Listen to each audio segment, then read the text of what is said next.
Well, happy Halloween, everybody, and welcome to Real Talk Christian Podcast, where we drink coffee and have real conversations on faith, culture, and society. This is one of your hosts, Marc Hyde. And Chris Fuller. And guys, we got a fun annual Halloween episode for you guys. So if you're new to RTC, we do a spooky one every single year. And this year's Halloween episode comes at a direct request from our Kiwi friend, Marlene. She wants to know, what do we do with fortune tellers, palm readers, tarot cards, and all that kind of fun stuff? So Fuller, you ready to get spooky, my friend?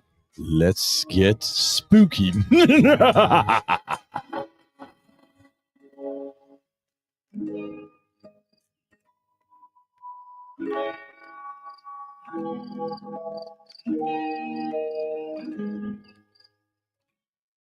Well, happy is it Halloween? All Hallows Eve? Because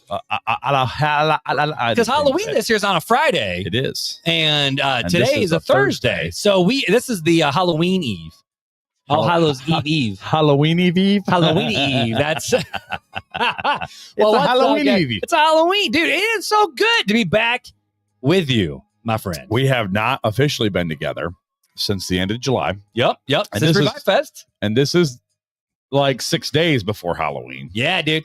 So, 7 days. 7 days before Halloween. 6 days before this episode actually airs. And so we got a new camera. So YouTube, if you see us, my complexion doesn't look. Actually, it should have been a ghosty looking complexion. We needed the old camera. Yep. Dang. Well, we look good today. So needless to say, it is our annual RTC Halloween episode. And man, we've had some good. I had a coffee burp. Good Halloween episodes in years past. Like we talked about, are there extraterrestrials? And if so, what are the implications for the gospel? Like if there are other things out there, what are we supposed to do with that? We talked about Satan and his demons. Yep. We've done some just on Halloween in general, like should we go trick-or-treating or not, or this, that, and the other. Yep. Right? I'm trying to think, what are some of the other ones that we've done? Horror movies. We've done horror movies and haunted houses. That's right. But the thing with our Halloween episodes is I feel like what gets really interesting with the season that we're in, we're in the age of TikTok, we're in the age of Instagram, age of Facebook. And it seems like whenever Halloween gets near, my Instagram feed gets littered with former witches and former spiritual, interesting. I don't want to say like the woo-woo folks, but like the woo-woo folks, like with the crystals and whatnot. Sure. And who have left that, turn their backs to it, and then decide to follow Jesus. And they talk more and more about it.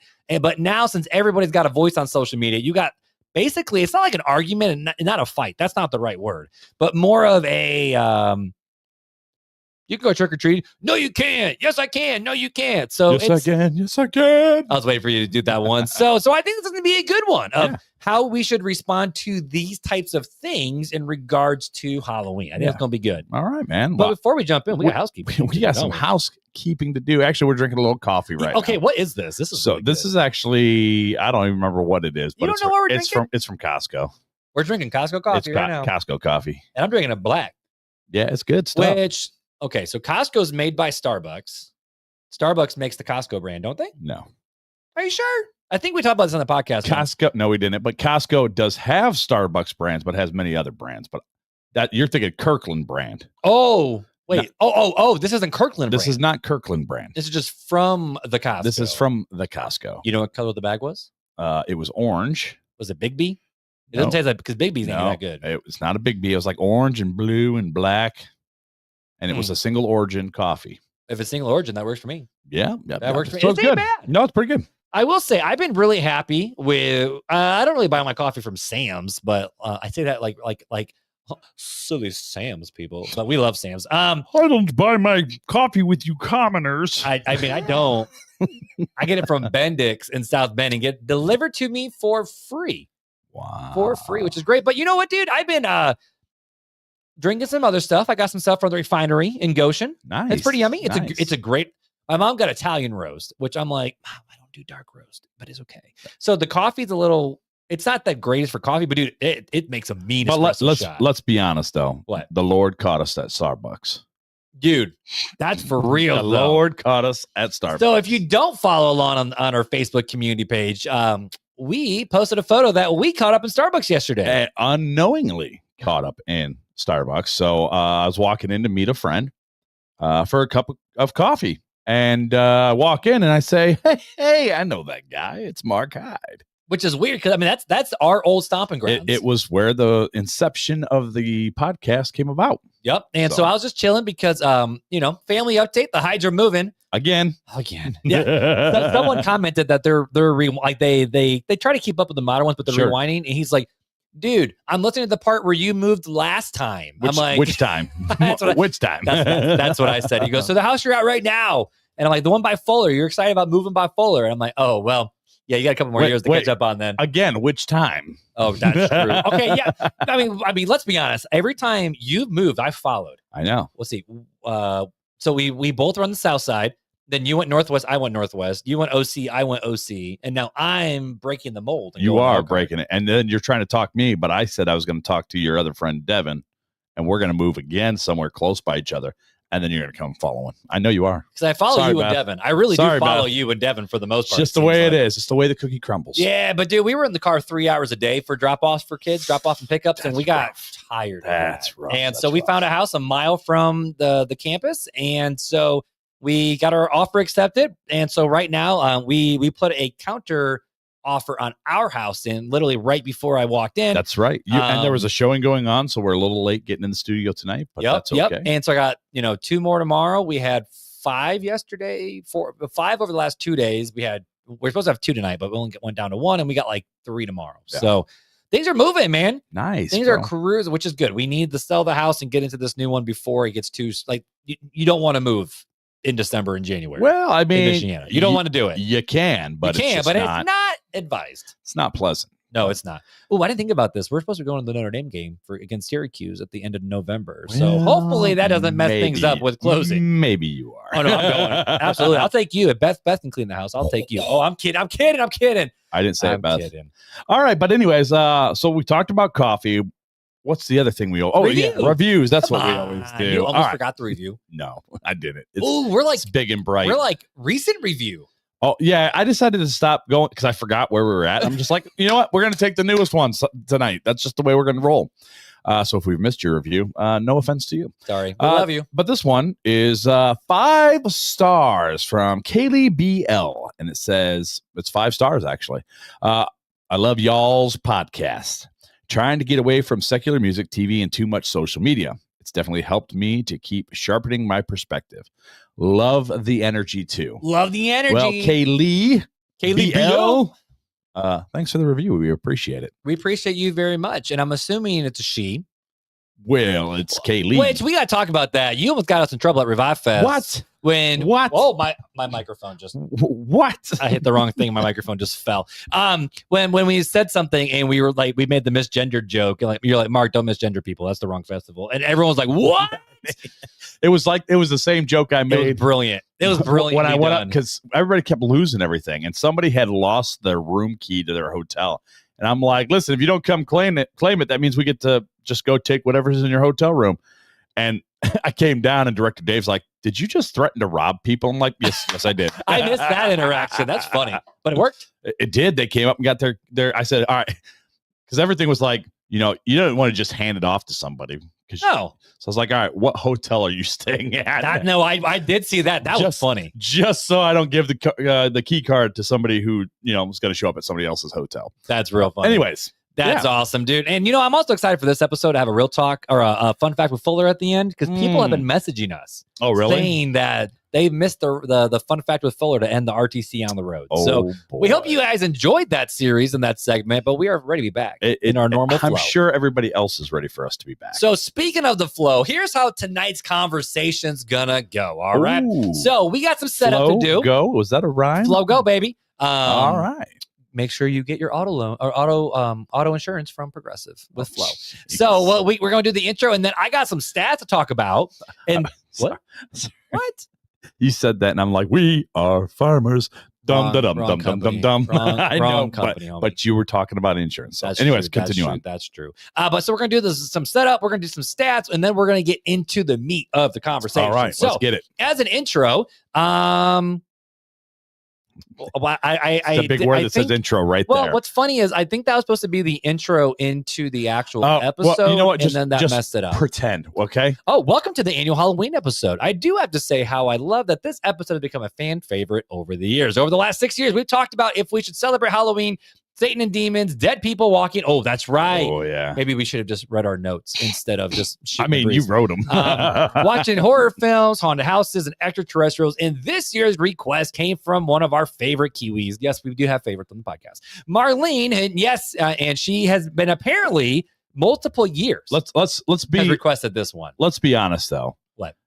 Anybody who contacts us and communicates with you a lot is always your favorite. That's fair. So, I mean, that's just the way it is. That's fair. But Marlene, they're all my favorites. That's true. But Marlene's one of our earliest Kiwis that found us and has always been engaged in the Facebook community. So, and so she's been asking for years, apparently, for this one. And so we were taking ideas, and she said, I've requested this before. I'm like, well, girl, I got you. Let's do it. So tonight we're talking about fortune tellers, palm readers, tarot cards, and all things divination. All right. Nice. So to get started, you know how much we love stats here in RTC. So I have some really interesting ones. All right. Not just from the Christian perspective, but kind of universal, like just human stats in general. And so these were all done by Pew Research, and they found that 30% of U.S. adults say that they consult astrology or a horoscope, tarot cards, or a fortune teller at least one time per year. But most, just do so for fun. And few Americans say that they make, and few Americans say they make major decisions based on what they learn along the way. Yeah, that's probably good. Do they use the magic 8 ball? Will I be rich today? I mean, I used to not keep up with my horoscope, but it was more like, my favorite thing was to live my day and then go back and read and be like, were you right? Nope. Or it's funny. I never even was curious about. Do you know what you are though? No, I have no idea. I'm a Sagittarius, baby. Yeah, and I will say, and this kind of goes into Sagittarius. Oh, hey, boo. But there is always the jokes though. Speaking of horoscopes, where people are like, oh, he's that's so Aquarius of that person, or that's so this of this person, and people actually almost like we talked about with the Enneagram, where they almost use their birth month as an excuse for their behavior. And so, but needless to say, 30% of U.S. adults say that they consult astrology, horoscopes, tarot cards, or fortune tellers just one time per year. 27% of U.S. adults say that they, quote, believe in astrology, the stars, which is the position of the stars and planets, and that it can actually affect people's lives. Well, listen, which is interesting. Very Hercules of you. I totally believe in the full moon effect. Well, that's gravitational pull stuff, isn't just it? saying, man, my kids go nuts. They turn into werewolves in the Fuller's house. It's bad. It's really bad. But it is true. We knew the psychos were coming out at Dairy Queen when it was a full moon. I remember one night, was just look at that. It's methany. Sorry. I was not ready for those that who know, you know. Yeah, for those who know, you know. But Dairy Queen, when the crazies were out, we're like, what the heck is going on? Oh, it's a full moon. That makes sense. But so 27% of Americans say that they believe astrology can actually affect people's lives. 43% of women ages 18 to 49 say that they believe in astrology. That compares to the 27% of women ages 50 and older, 20% of men ages 18 through 49, and 16% of men who are 50 years and older. So a lot of this has more to do with women in general. So women, and these are stats, guys, don't be mad at us, but women are more, I don't want to say maybe in tune's not the right word, but more prone to astrology and fortune tellers and tarot cards than men. But the younger the women, the more they believe in astrology, which I think is really fascinating.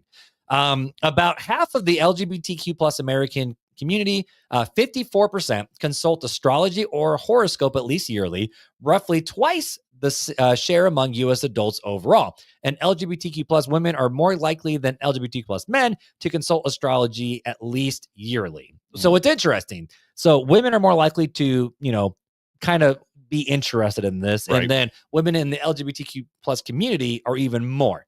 And then this is where the religious side comes in, which is part of what our conversation is going to be about. So religiously affiliated Americans and religiously unaffiliated Americans are equally likely to believe in astrology. That's a wild stat. Hmm. So 27% of religiously affiliated Americans. Now, these are people who are self-proclaimed Christians, Catholics, Orthodox, those who, and maybe it's like, I don't know if it's like spirituality, like they weren't very clear in all of the stats of what they constitute as religious, but they would say, are you religiously affiliated? Which normally that means like, are you part of a church? So we could say, are you really? Not necessarily though, Right. because you could be part of like New Ageism, and that would be a religion. And that's what I was curious about, because they didn't really talk about that much. Yeah, if it doesn't really state it, you don't know, right? Because there's all. I mean, maybe you're of the Jewish faith, you know, or the Islamic faith. I mean, you know, so it's all religion, but yeah. And so the question is so what's the point of fortune tellers, palm readers, and tarot cards, and astrology, and horoscopes, and all that kind of stuff? And generally, it's pretty simple. It's people want to know the future. Sure. Like they want to know what's coming down the pike. What are things that they can expect? Are they doomed for certain things, this, that, and the other? And, you know, the question I want us to start with, like pure conversation, bro. Like this is really where the conversation's going to happen tonight. Sure. Then we're going to talk about what the Bible says. What does the Bible say? Ring, ding, ding, ding. Man, that was a delayed ring. It was fun. I almost was like, don't do it. Don't do it. I read, don't do it. I got to do it. You know how it's like, don't do it. Oh, he did it like that. I couldn't help myself. But why do you think, bro, people are so obsessed with knowing the future?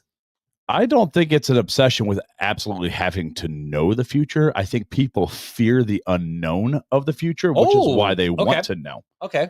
I think that they're so scared to not know what's going to happen to them that's why they're so obsessed with trying to learn what's going to happen to them. Now, do you think though? Do you think some of this though is more just for funsies? Like, let's just go get our palms read and just see what it's about. Or let's see what the fates say. I'm sure it is for some people. Like just like fortune cookies, right? You know, so I love a good fortune cookie. I actually like the way they do. So do I. So I like eating them, and then you read it for chuckles. It's like whatever. And, and some of them are like, wow, that's pretty accurate. Or like Dove chocolate, like the little little fortune type thing inside the Dove chocolate. But I mean, no, at no point I don't think either one of us would take those seriously.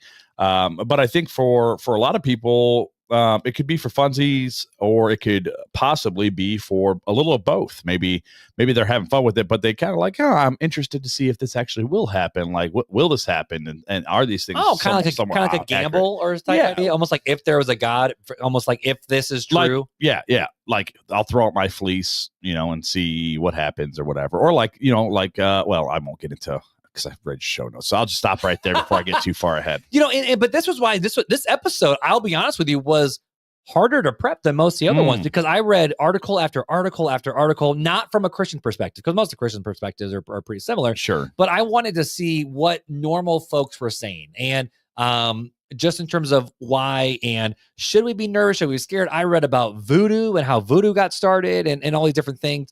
And a lot of the OG spirit, I'll call it spiritual, like spiritualist type things, where like, you know, summoning the dead or prayers for the dead or this, that, and the other. A lot of it was for goodwill and good fortune. That's what a lot of it was. And kind of like the ancestors with Mulan, where you want folk, like you want the spiritual world, which I think is interesting, that people who are very more quote unquote in tune with this admit there is a spiritual and physical realm, which we believe as Christians, there is a spiritual and a physical realm. Sure. We do believe that. And that people just know that, and they're trying to interact with it because they just don't know how.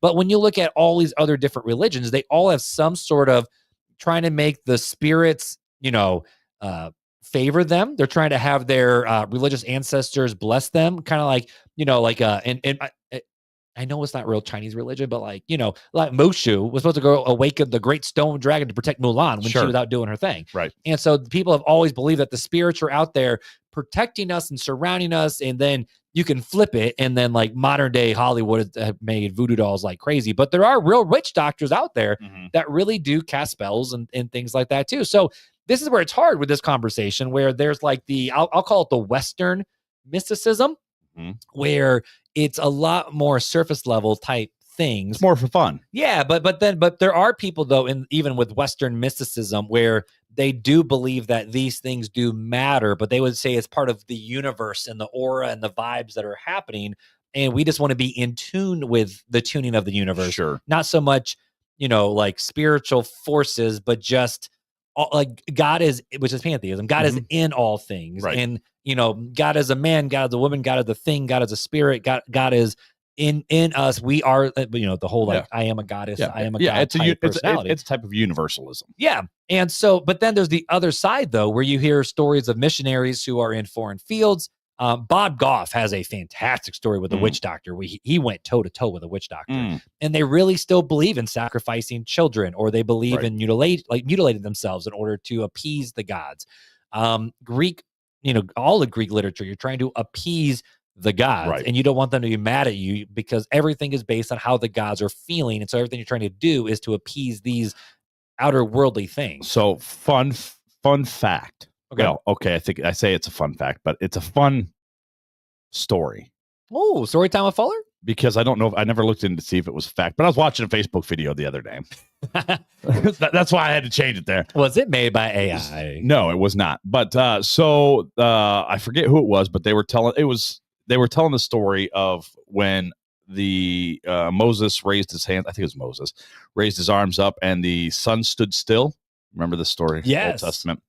So there's actually a story in Aztec history, down in the south of us. And the story goes that it was night. And it was like eternal night is like about the same amount of time. And they were so scared to death that they had offended the sun god that they did like mass sacrifices, trying to appease the god through blood sacrifice in order to bring back the sun. And it just reminded me of that.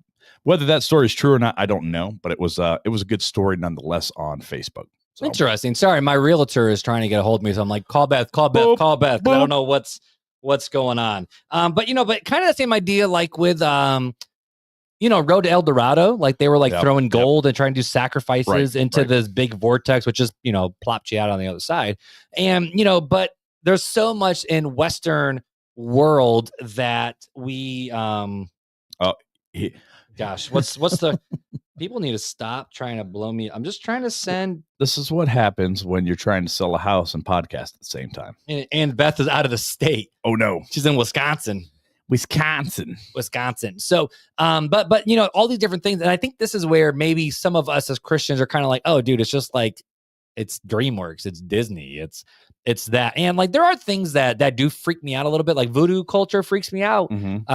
Specifically like the Louisianan voodoo culture, the Haitian voodoo culture. Okay. But when you start reading more and more into it, what's fascinating is a lot of these were pagan religions that connected themselves to Catholicism, which I think this was interesting. So all the reading that I was doing was the way Catholicism spread really, really fast was it would go in, but then kind of like the same way the Romans would like integrate other people's faith into the Roman culture, like Roman and Greek, and like they all had the gods. Well, we just call them by different names. Like we both have the sun god, we both have the moon god, this god, the Zeus, which is why Rome had such an issue with the Jewish people because they had only one god. Whereas typically when they took over people, they would accept whatever gods of that culture, and because they're like the more gods, the better.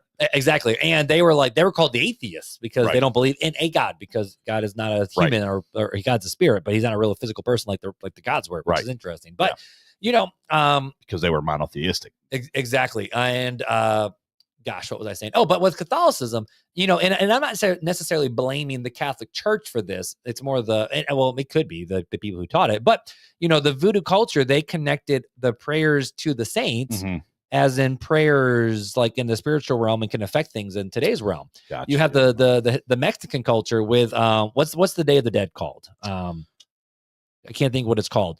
But the Day of the Dead. Well, right. But in the actual like in Spanish, but you have the Day of the Dead, which they believe that the loved ones came back in, they come back from the spiritual realm and they actually are with us in that culture, which is so fascinating because that completely goes against biblical teaching too. Dia de los Muertos. Day of the Dead is also known as. Which is happening during Halloween, which is another reason why people who are very against it is like, look, this is when all the dark things kind of happen. But you have like Coco the movie is actually very realistic, where it's like you have the mantle and then you have the photos on the mantle. And then if you're forgotten, then your spiritual is forgotten. So you don't want to forget your ancestors and your heritage and your people who you come from. So this is the one day of year where they come back and visit us. So they put out the food, they put out the things. And, some of it's more cultural. And I even have a friend who her husband is a cultural, what's the main religion over in India? Hindu, right? Yeah.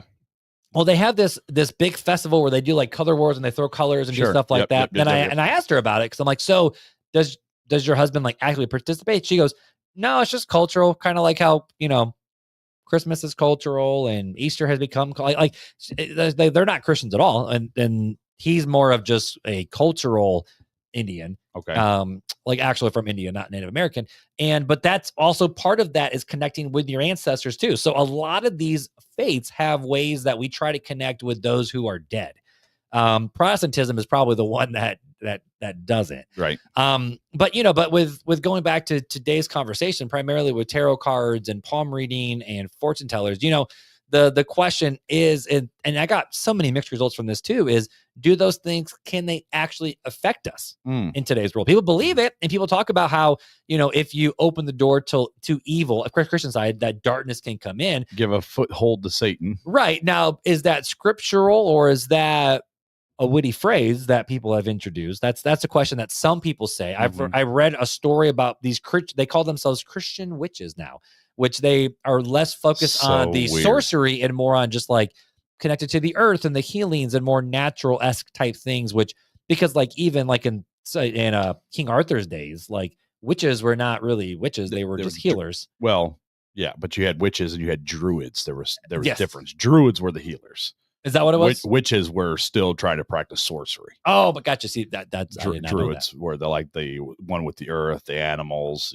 nature. Right. And so the question is what do we as Christians do with this? Should we have burning parties with tarot cards? Like, do they actually have any power in them? If we hear our friends doing about it, like how should we address these different types of things? So I think that's the big question of as Christians, what are we supposed to do? Okay. What does the Bible say about it, Mark? I was hoping you were going to talk more. No, I'm going to ask you what the Bible says. All right, so we're at 27 minutes and you said 30 minutes. Oh, gosh, this isn't going to happen. So what does the Bible say about fortune tellers and things of the sort? So first off, we know that God takes an incredibly strong, unapologetic stance against it. Right. So in Leviticus 19, which this is interesting, these are all the laws of how Israel is supposed to live. Chapter 20, we have some verses from chapter 19 and chapter 20. It's all within realms of going against the is it Magog? Is that the false god that's in Leviticus 20? I don't know, but I don't remember. In Leviticus 19, verse 26, just like my microphone, it says, "You are not to eat anything with blood in it," or some translations say, or anything over its own blood. So you're not to eat anything with blood in it. You are not to practice divination or witchcraft. Leviticus 19:30. Molech or Moloch. Molech, yeah, that's what it was. And because that's where it talks about the tattoo verse, and that's the only part in the scripture where it talks about tattoos, and people are saying, is that about Moloch or is that just in general? But Leviticus 19:31 says, "Do not turn to mediums or necromancers. Do not seek them out, and so make yourselves unclean by them, for I am the Lord your God." So far it's talked about witchcraft, divination, necromancers, and mediums. Leviticus 26 says, "If a person turns to mediums and necromancers," ready for this word, "whoring after them, I will set my face against that person and will cut them off from among his people." Continue on in verse 27, "A man or a woman who is a medium or a necromancer shall surely be put to death. They shall be stoned with stones, and their blood shall be upon them." In other words, it's our own dang fault. And then when we get into Deuteronomy, which is retelling of the law, Deuteronomy 18, verses 10 through 13, these are all ESV for the most part, by the way. It says, "There shall not be found among you anyone who burns his son or his daughter as an offering. Anyone who practices divination or tells fortunes or interprets omens or a sorcerer or a charmer or a medium or a necromancer or one who inquires of the dead. For whoever does these things is an abomination to the Lord." And because of these abominations, the Lord your God is driving them out before you. And you shall be blameless before the Lord your God. Deuteronomy 18, 10 through 12, "There shall not be found among you anyone who burns his son or his daughter as an offering. Anyone who practices divination or tells fortunes or interprets omens or Is that really the same verse? Yeah, you just added another verse. Oh, my bad. I copy pasted it twice. My bad. Deuteronomy 18 verses. No. What am I doing? 10 verses 13 and through 14 is where you're at. Yeah, but it's funny because I think I copied and pasted them. Like these are all the same verses. I messed up. This is what happens when you try to make your notes on your iPad.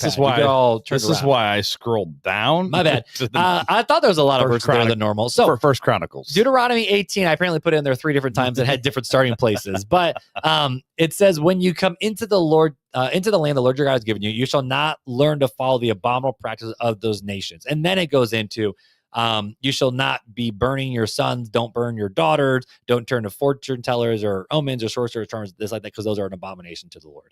First Chronicles 10, 13 through 14. This is where it's talking specifically about King Saul, right? Where it says, so Saul died for his breach of faith. He broke faith with the Lord in that he did not keep the command of the Lord, which is the ones we just read, and also consulted a medium seeking guidance.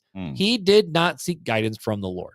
Therefore, the Lord put him to death and turned the kingdom over to David, the son of Jesse. Isn't that crazy that Saul lost his kingship, really, because David was anointed after Saul did the sacrifice, didn't listen to Samuel about destroying all of, what was that, the Canaanites? Well, he disobeyed. He did what he wanted to do. Yeah, he didn't do everything he was supposed to do. Then he offered the sacrifice outside of. Oh, look at that! So I'm just calling you again. No, that's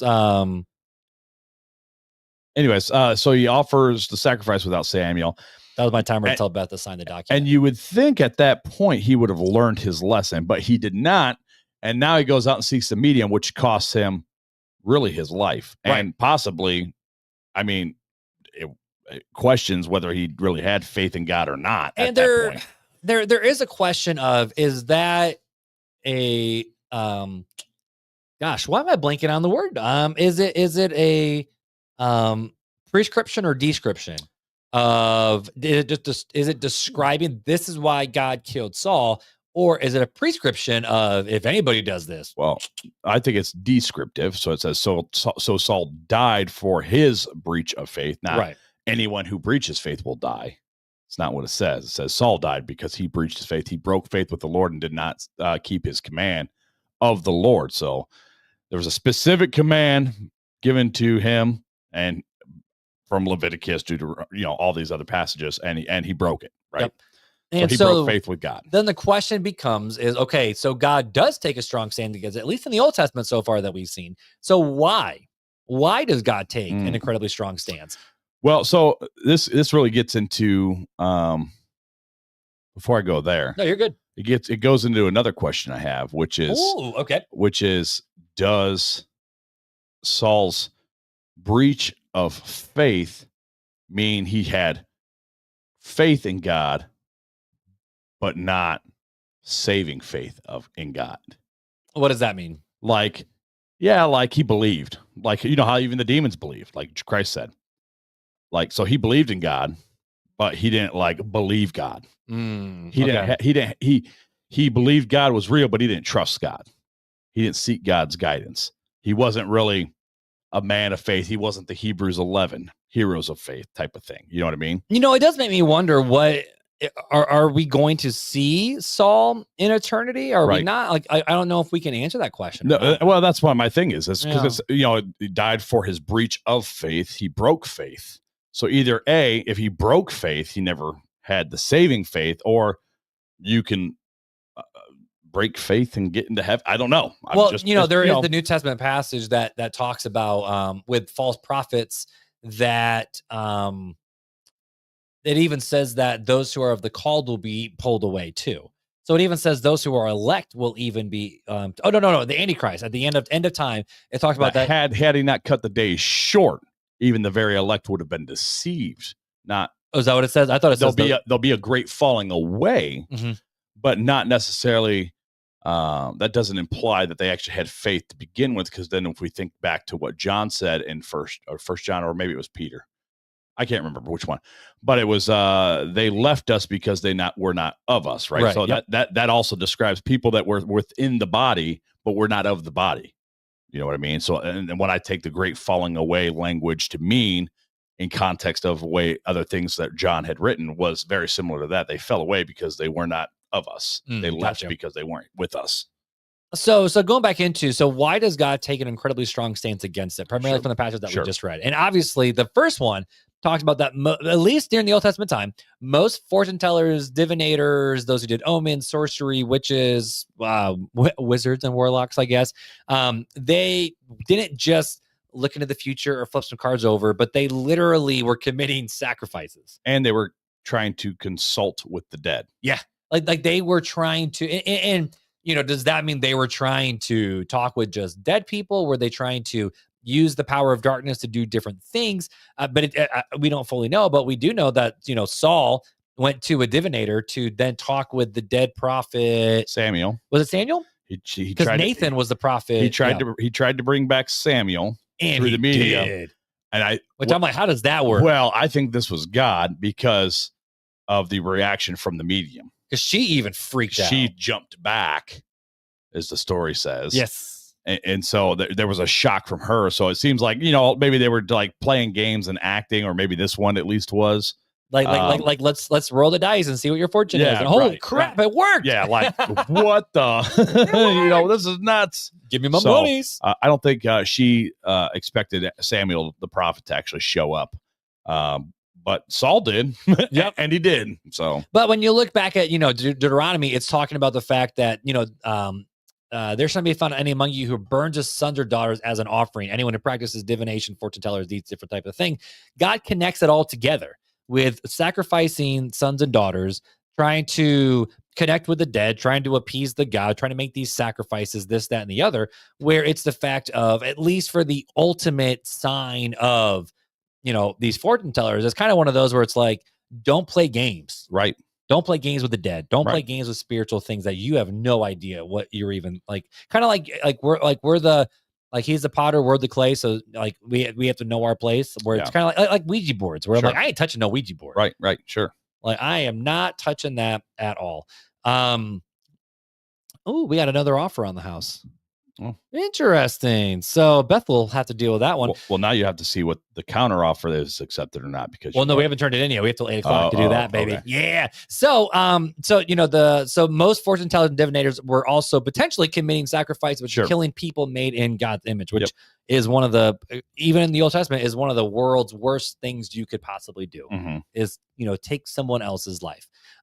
This is also interesting. Is the sorcery, divinators, that kind of different things, is literally the definition of idol worship, which is making gods into our image and trying to control the future in some way, shape, or form. Mm-hmm. So it's more the fact of, we know better than God. We're going to set up our own idols, and then we're going to do these things to make them do these different tasks or different things that we want them to do, which literally is the definition of idolatry. Right. And then the question is okay, so what's the root cause of idolatry, which we talked about in this show a lot, but I found a really interesting quote from good old Pope Frankie before he passed away that I thought was really interesting. And so this was a quote from Pope Francis where he was talking about how Christians need to turn away from things like fortune tellers and things that try to tell the future, because ultimately it's a form of idolatry. Okay. So on August 1st, 2018, he asked this question during one of his general assembly. It wasn't a mass. It was like I don't know what the real word is, where he kind of goes out on the balcony and then like speaks.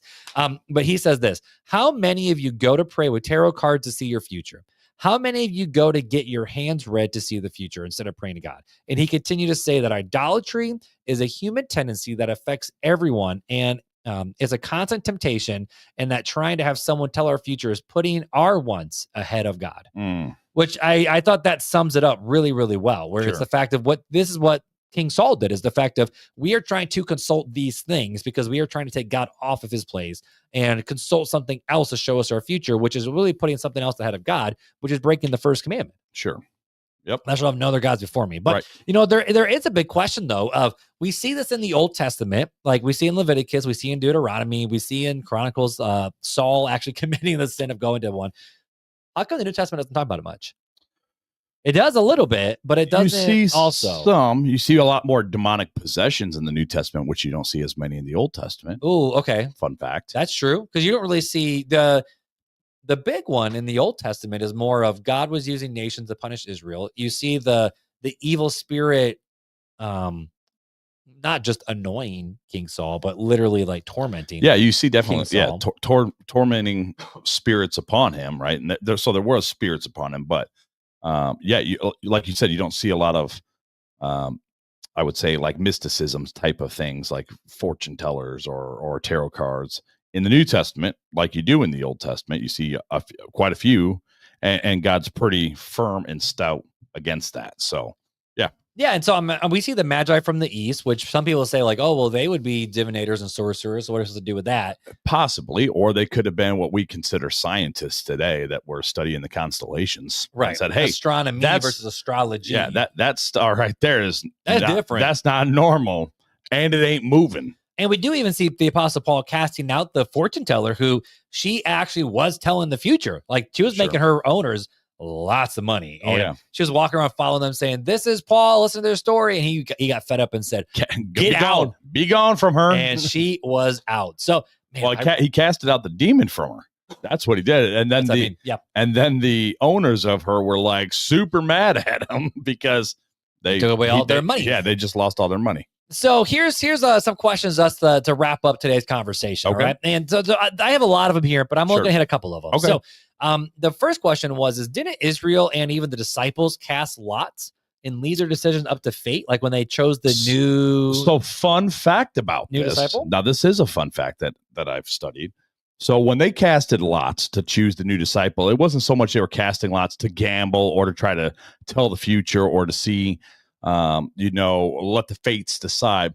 What they did was actually more in line with what, like a throwing out a fleece. Like, hey, if there's dew on the fleece and not on the ground, or if there's dew on the ground and not on the fleece, it was, hey, we're going to throw this out, and the Lord's will be done through this. Like, this is how we will know whether the Lord says yay or nay on this. And that was more of the purpose behind them actually casting lots. It wasn't trying to tell the future. It was saying, God, which way, what do you want out of this? And then they casted lots, and then that's how Matthias was chosen. So you don't think that's necessarily consulting or divinating? No, not in its biblical almost like culture stance. Right, but wouldn't that be the same as like us? Like, all right, we need to find a new elder, so let's flip some tarot cards to see what. Sure. What the signs say. Would you consider the same as the fleece thrown out amongst the ground to see if God would answer that way? I think that was more that showed Gideon's lack of faith more than anything. I'm not saying it didn't show a lack of faith, and I think they were seeking God's counsel, and they were trying to just figure out what was best. Whatever God was wanting is what their thought process. And sometimes I will be honest, like there's pros and cons, and sometimes you just gotta roll the dice, and I roll dice all the time. So here's another question people talk about, right? So if Christians are so against magic and so against these different spells and sorcery and things like that, why are Christians so dang cool, especially here on the podcast, with things like Lord of the Rings, Chronicles of Narnia, and other fantasy type things that involve magic? Sure. That's a hard question. I don't think it's so much that, and there's a lot of Christians out there that do take issue with those types of things. For me, it's not so much that I'm consulting fantasy or folklore or anything like that, like Lord of the Rings or any of that. I'm not consulting it to try to tell my future. I know it's fantasy. I know it's fake. It's not me worshiping or idolizing those things as much as I know this is entertainment, just as if I read a book. I could read a fiction book and it's the same thing. So it all depends on, I guess you could make an idol out of it, right? You could idolize the Lord of the Rings and the whole story and Chronicles of Narnia or anything else. But you could also do that out of John Piper. You could idolize him so much that you make him an idol in your life. So it all depends upon the heart, I think, on how you approach those things.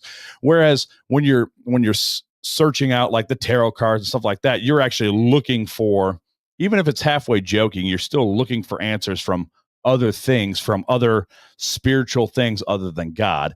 And so now you're dabbling into, God says you have to serve one of the two masters, right? You either serve him or you serve the not him, which is Satan's realm, right? Yep. And so those are the two paths. And Christ has clearly said that the only way to the Father is through him, right? Not through tarot cards, not through palm readings, and we see here with Saul again in First Chronicles, that he broke faith with the Lord and did not keep the command of the Lord, and he consulted a medium seeking guidance. He did not seek the guidance from the Lord, and so it shows a lack of faith and trust in God when we are trying to find answers through other means. It shows that lack of faith. Right. And so, like, and there is something to be said about, like, Lord of the Rings, Harry Potter, whatever, it's a visual representation of what we can't understand, of the powers of good and evil. And there are things that are happening in our world that we don't get, that don't make sense. And, the Bible actually says that we don't wrestle against flesh and blood, but against principalities and powers and spiritual darkness and spiritual rulers in high places, like all these different things. Like, it's not just a battle against flesh and blood. There really is a spiritual war that we don't see happening. Right. And it kind of is a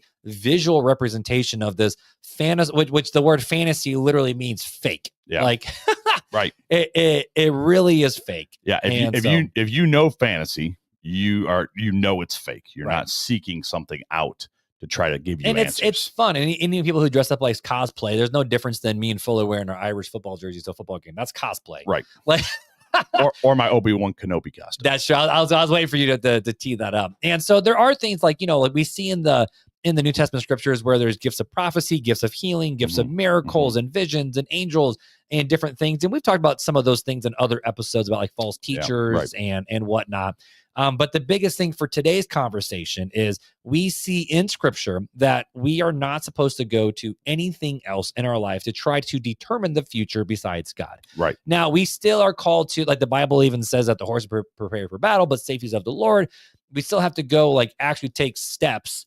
Like, we have to walk. We got to do things. We got to make decisions. You can't just sit there on your hands and go, all right, I'm just waiting for you. Right. But the Bible says, like, seek to live quiet lives, work with your hands until the day the Lord returns. So, like, for Beth and I trying to make, okay, so Beth and I, we're trying to figure out this new house thing, right? And so is there a spiritual question that we have to have of, we just want to make sure we have the right decision? We're going to go consult the tarot cards or fortune tellers or palmer. It's like, should we buy this house or not? And sometimes people, I even think, over spiritualize some of those decisions. When it comes like, we just don't know what God's telling us to do. Should we do? Do we not? Do we don't make a decision?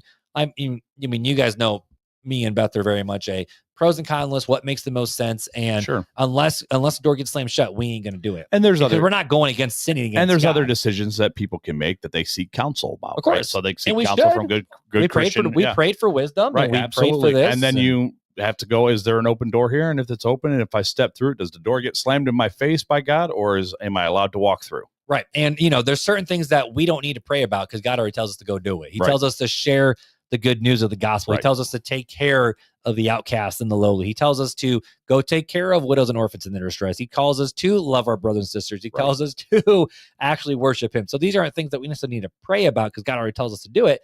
But it's more of when we are trying to seek the future, are you trying to control the future and manipulate it in a way where you're trying to use all these different matters to do it? Right. Are you trying to hitch that onto spirituality with God? Or are you just saying, like, God, your way's best. I'm going to do the best with what I got and give me wisdom as I'm doing this. Yeah.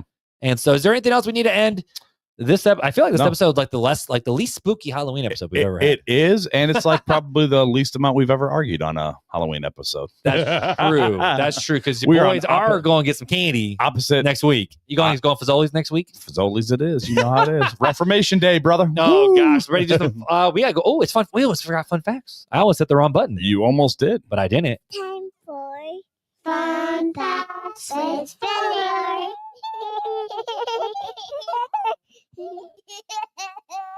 All right, my dude. The people have been wanting the have fun facts. So give the people what they want, bro. I have not looked. All right. So what fun fact we got to end the show? The fun fact of the day is the Eiffel Tower was originally intended for Barcelona. Really? The Spanish city thought it was too ugly, so Gustave Eiffel pitched it to Paris instead. French critics weren't too thrilled either, but it's one of the most famous landmarks in the world today. Which I will say, the Eiffel Tower doesn't quite fit with Barcelona. Like just thinking about the scenery of Barcelona, right? That would stick out like such a sore thumb. It would. You know what else would stick out like a sore thumb? What would stick out like a Thor thumb, my guy? If we didn't give the people what they wanted. And what do they want? More interaction in the Facebook group. Oh, gotcha. I'm like, I don't know what people want. Wow. Coffee? Y'all want coffee, right? I teed you up for it too. Well, I'm like, what do the people want? They want Coffee. I don't know, coffee. You can go get Christmas tree Little Debbie's from Costco now. Like the jumbo pack for $11. That's what the people want. You know what they need to do with those Christmas trees? Like Little Debbie needs to sell one to Costco that's like a 3-foot tall, like. Can I just get one that's not full of sugar? That's all I want. Not full of sugar and not full of dairy. So that's all I want. That's what the Marc wants. That is all that thing is. You know what else the Marc wants? What's that? The Marc wants you to make sure that if you have not yet, you see what I'm doing there? I do. Head over to the Facebook group where you can join in with almost 2,500 other folks here who are in different stages of their faith journey, where you can ask questions, you can have conversations about what we're talking about, or have whole completely different conversations. And you know for a fact that these are other believers that want to encourage you in your faith as well. That's right. And if you haven't already, go over and check out our YouTube page where you can find, I don't even know how many YouTube videos we have, but you can come see what we actually look like. Well, if we're at episode 278, that means we got a lot of YouTube videos We do have a lot of YouTube videos, but not all of them like from all the way back. But whatever, go there and check it out. Hit that subscribe button and the bell notification so when we're on, right? That's right. That's how it works. Right. And just like always, guys, we are so thankful that you listen to the podcast. So make sure you leave a rating and review anywhere you listen. We hope you guys have a terrific All Hallowed Eve. All Saints Day tomorrow. Or Fazoli's Day. Reformation Day tomorrow. No, All Saints Day is the first. My bad. But Halloween tomorrow. All Hallowed Eve. And Reformation Day. We hope you guys have a happy all of those things. Sure. Happy Friday. Happy Friday, folks. Well, we love you guys. And until next time. Take it easy.